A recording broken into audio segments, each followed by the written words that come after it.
Olá, nobres concurseiros! Estamos aqui nesta reta final para o concurso da Guarda Municipal de Chapecó. E vamos trabalhar agora a Lei Maria da Penha. No último edital, esta lei não estava, então podem esperar questões sobre Lei Maria da Penha na prova de vocês. É uma lei extensa, com várias regras, tá? Mas eu tive que escolher alguns artigos. Então eu escolhi aqueles que mais caem em prova, tá? Para trabalhar com vocês nesta reta final. E já vamos começar uma introdução, então, né? Que a Lei Maria da Penha, ela não é apenas uma norma protetiva, tá? Ela tem um caráter programático, ou seja, ela determina que o Estado desenvolva algumas políticas públicas para proteger as mulheres da violência doméstica e familiar, tá? E ela também estende esta responsabilidade à família e à sociedade em geral, tá? E ela qualifica a violência doméstica e familiar contra a mulher como uma violação dos direitos humanos, tá, pessoal? Isso já vi ser cobrado muitas vezes em questões de prova, tá? E a gente vai falar sobre os artigos que mais caem, tá?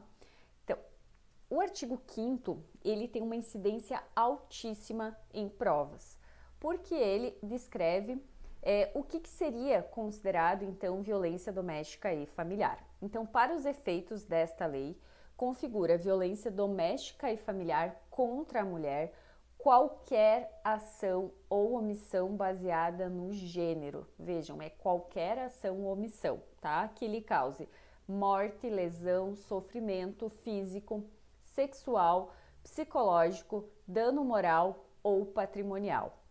No âmbito da unidade doméstica, compreendida como espaço de convívio permanente de pessoas com ou sem vínculo familiar, inclusive as esporadicamente agregadas. Pessoal, vejam que eu deixei algumas palavras em negrito. Por quê? Porque são essas palavras que o examinador troca na hora da prova, tá? Então, atenção, é com ou sem vínculo e inclusive as esporadicamente agregadas, tá? No âmbito da família, compreendida como a comunidade formada por indivíduos que são ou se consideram aparentados, unidos por laços naturais, por afinidade ou por vontade expressa, tá? Qualquer relação íntima de afeto na qual o agressor conviva ou tenha convivido com a ofendida, independentemente de coabitação.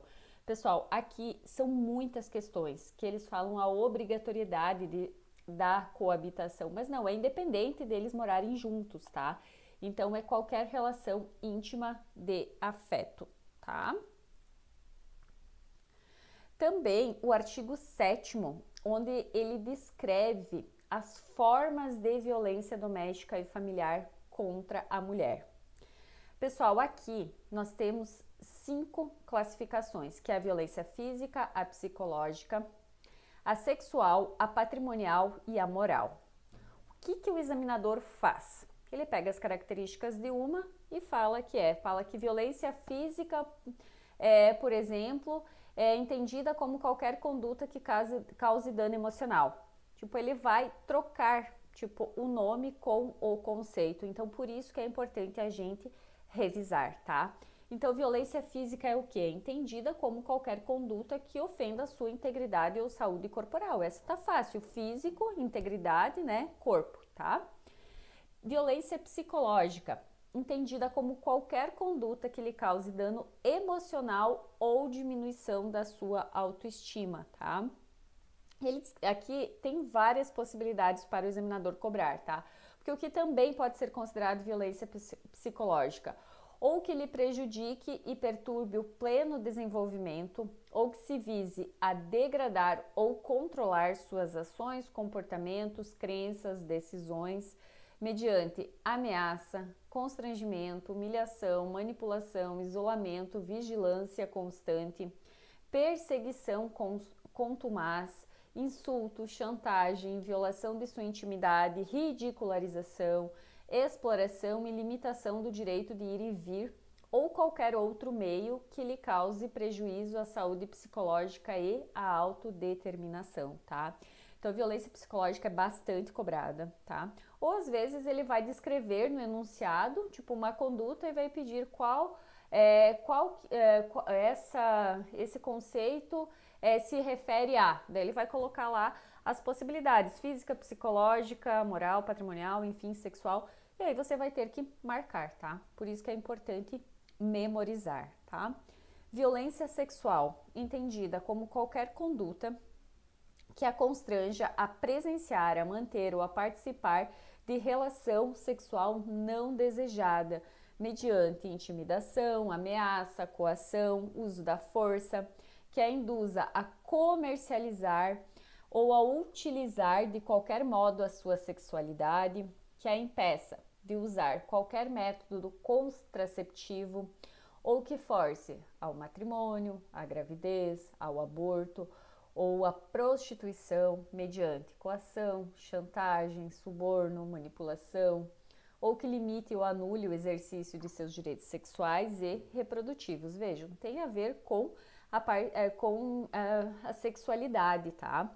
Então, também bastante cobrado em provas, tá? Violência patrimonial, entendida como qualquer conduta que configure retenção, subtração, destruição parcial ou total de seus objetos, instrumentos de trabalho, documentos, bens, valores e direitos ou recursos econômicos, incluindo, os destinados a satisfazer suas necessidades, ou seja, vai causar danos, ao patrimônio da vítima, tá? Violência moral, entendida como qualquer conduta que configure calúnia, difamação ou injúria. Pessoal, aqui é importante vocês memorizarem qual que é a moral, tá? Que é essa que configura calúnia, difamação ou injúria, porque às vezes o examinador vai fazer um enunciado tentando fazer vocês confundir com a violência psicológica, tá? Então, formas de violência são essas 5, são muito cobradas em prova. A FEPESE tem algumas questões sobre o tema, tá? Pessoal, também eu escolhi esse artigo 9º porque ele é uma alteração, tá? De 2024, é uma novidade legislativa, tá? Então, acredito que possa ter questões na prova de vocês sobre isso, tá? Aqui teve uma alteração nesse artigo, tá? Que a assistência à mulher em situações de violência doméstica e familiar será prestada em caráter prioritário no Sistema Único de Saúde, então, ou seja, no SUS, e no Sistema Único de Segurança Pública, no SUSP, tá? Então, a mulher vítima de violência, ela vai ter caráter prioritário, tá? E essa vai ter que ser também de forma articulada e conforme os princípios e diretrizes previstos na Lei Orgânica da Assistência Social, tá? E outras políticas públicas, tá? O parágrafo 1º, ele fez algumas alterações interessantes, tá? Porque o juiz, ele vai determinar por prazo certo. Então, quem vai dizer qual que é o prazo é o juiz. O prazo não está previsto na lei, tá? A inclusão de mulher em situação de violência doméstica e familiar no cadastro de programas assistenciais do governo federal, estadual ou municipal. Então, vejam, é o juiz que vai dizer qual que é o prazo que aquela mulher vai estar cadastrada nos programas assistenciais. E esses programas podem ser das 3 esferas: federal, estadual e municipal, certo?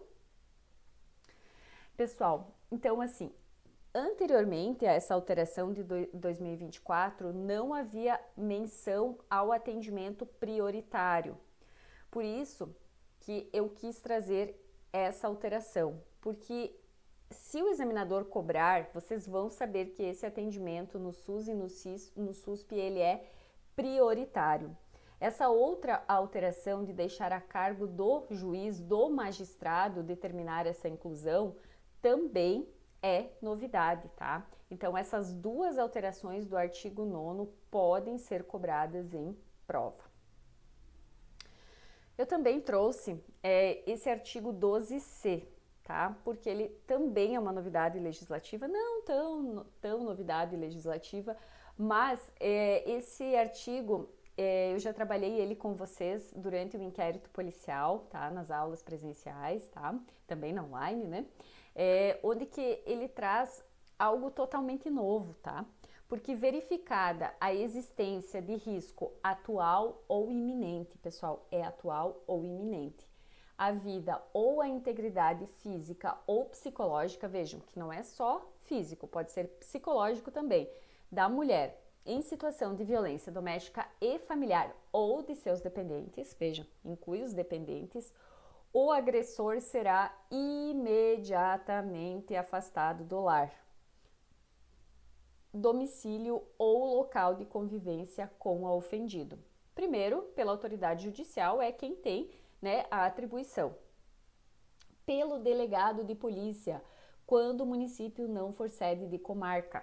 Vejam só, esse afastamento imediato, se tem juiz, vai ser o juiz. Não é comarca, não tem juiz, vai ser o delegado de polícia. Não tem delegado de polícia, vai ser o policial. Vejam só, pelo policial quando o município não for sede de comarca e não houver delegado disponível no momento da denúncia, porque essa mulher não pode ser prejudicada por falhas no Estado, tá? Porque o Estado não tem um juiz disponível, não tem um delegado disponível, mas um policial todo município tem, tá? Então isso é uma alteração com essa finalidade de realmente proteger essa mulher que está em risco atual ou iminente, tá? Então, esse artigo também tem uma grande probabilidade de estar na prova de vocês. Pessoal, aqui também muito cobrado em provas, tá? A vedação à aplicação de penas de cesta básica e prestação pecuniária, tá? Isso não se aplica na Lei Maria da Penha, tá? Então, é vedada a aplicação nos casos de violência doméstica e familiar contra a mulher, de penas de cesta básica ou outras de prestação pecuniária, bem como a substituição de pena que implique o pagamento isolado de multa. Então não tem, tá? A Lei Maria da Penha não tem esses institutos, tá? Não tem essas facilitações, tá? Eu sempre falo assim, a Lei Maria da Penha, sempre você tem que pensar, tem aquilo que se aplica na legislação normal e tem aquilo da Lei Maria da Penha, porque aqui são várias exceções, tá? E não tem aplicação de cesta básica e prestação pecuniária, que é o pagamento de multa, certo? Isoladamente, tá? Pessoal, tem essa outra alteração aqui de 2024, que também tem grande probabilidade de cair em prova, tá? É que o nome da ofendida ficará sob sigilo nos processos em que se apuram crimes praticados no contexto da violência doméstica e familiar contra a mulher, tá? Mas esse sigilo não abrange o autor do fato, é só o nome da mulher, da ofendida, que vai ficar sob sigilo, tá? Então aqui o examinador pode fazer algum jogo de palavras, tá? Mas é o nome da ofendida. Quem cometeu o delito é o autor do fato, né? Ou a autora, né? Porque também tem essa possibilidade, né? Não vai estar sob sigilo, certo? Alteração recente que pode estar na prova de vocês. Pessoal, trouxe também o artigo 22, que é as medidas protetivas de urgência que obrigam o agressor. Isso aqui é a alteração legislativa de 2025, isso aqui é recentíssimo, tá? Eu acho que ainda não vi provas não vi esse conteúdo em provas ainda, mas que pode cair, tá? Então, para garantir a efetividade das medidas protetivas de urgência, poderá o juiz requisitar a qualquer momento o auxílio da força policial, sim, e o parágrafo 5º, que é essa da última alteração. Nos casos previstos nesse artigo, a medida protetiva de urgência poderá ser cumulada com a sujeição do agressor à monitoração eletrônica, disponibilizando-se à vítima dispositivo de segurança que alerte sobre eventual aproximação. Vejam só, pode ser instituído então a medida protetiva de urgência e junto com a utilização de monitoração eletrônica, pode ser uma tornozeleira eletrônica, enfim, ou algum outro dispositivo, tá? Então, isso aqui, para o examinador, uma alteração de 2025, eu prestaria bastante atenção nesse artigo, certo? Pessoal, e esta lei, ela tem um único crime, tá? Ela tem várias, né? É uma lei extensa e tal, mas ela tem um único crime. Então, esse vale a pena memorizar, certo? Que é descumprir decisão judicial que defere medidas protetivas de urgência previstas nesta lei. E é pena reclusão, 2 a 5 anos e multa, tá? E essa aqui é a alteração de 2024 também, que modificou aqui a pena, tá?